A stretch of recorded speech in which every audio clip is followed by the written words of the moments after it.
So today, we're going to dive into a really fascinating philosophy of practice that comes from a text called The Dragon's Teaching Methodology. And what's so cool about it is how it completely flips our modern obsession with instant results on its head. It argues that true, lasting power isn't found in these big, flashy displays, but in slow, steady, and consistent effort. And this single idea from Zoran the Dragon is, well, it's the whole key. It's not the momentary, loud roar that actually matters. It's the quiet, day in, day out discipline of tending your own inner flame.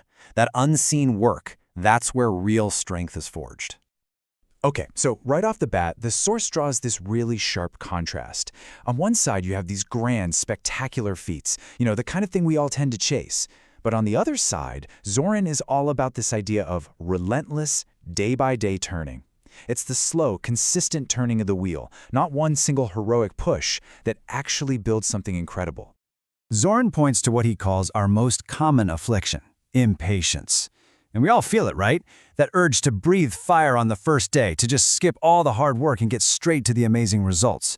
But the source warns that this exact mindset is the single biggest obstacle to making any real progress at all.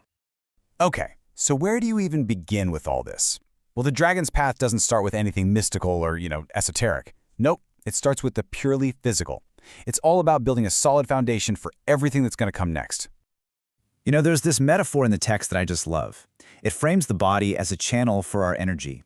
It says you can't just command a wild river to be still. First, you have to build a stable channel for it to flow through. And that's exactly why this entire practice begins with the physical body. So, for a beginner, or a fledgling as the text calls them, the initial goals are incredibly grounded.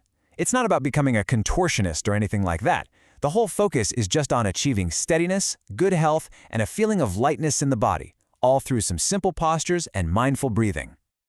All right, so once you've got that physical foundation locked in, the practice starts to shift.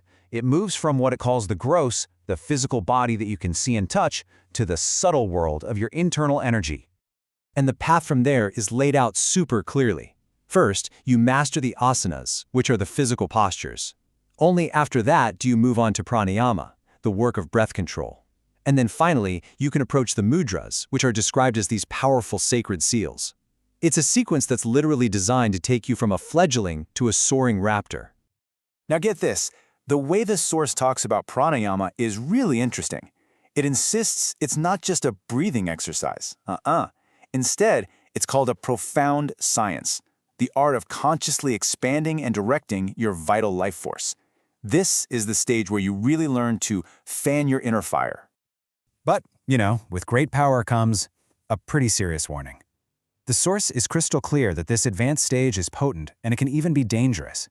It stresses that an untamed inner fire can be destructive, which is why this work should only ever be done under the guidance of an experienced teacher. Okay, now we get to what might be my favorite part of this whole thing. It personifies the common obstacles we all face in any discipline as 6 goblins that are actively trying to destroy our practice. First up, we've got the goblin of overeating.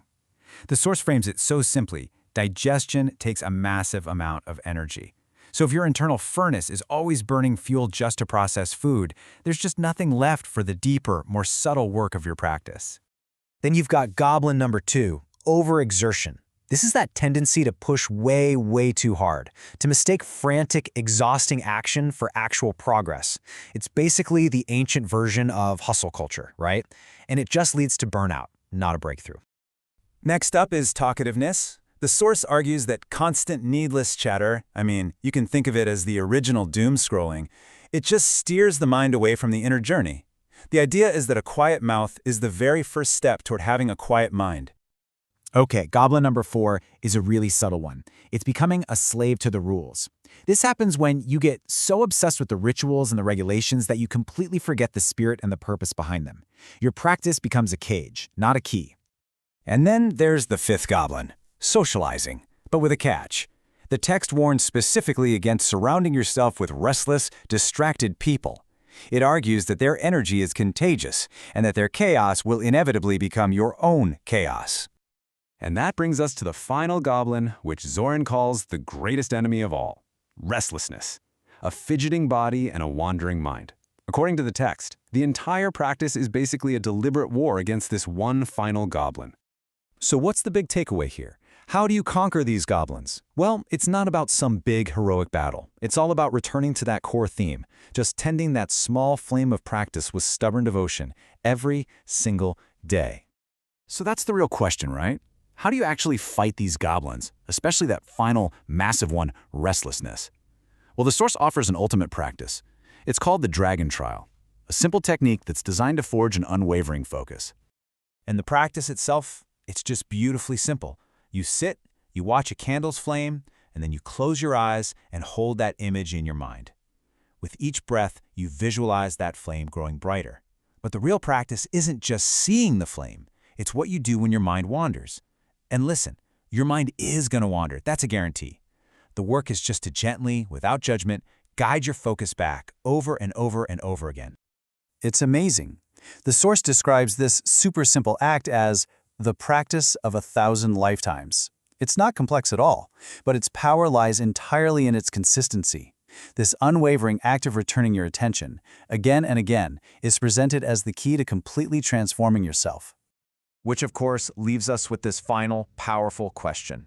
Because the real measure of strength, according to the dragon's teaching, it isn't in the performance. It's in the quiet, daily discipline of tending your own inner flame, especially when no one else is watching.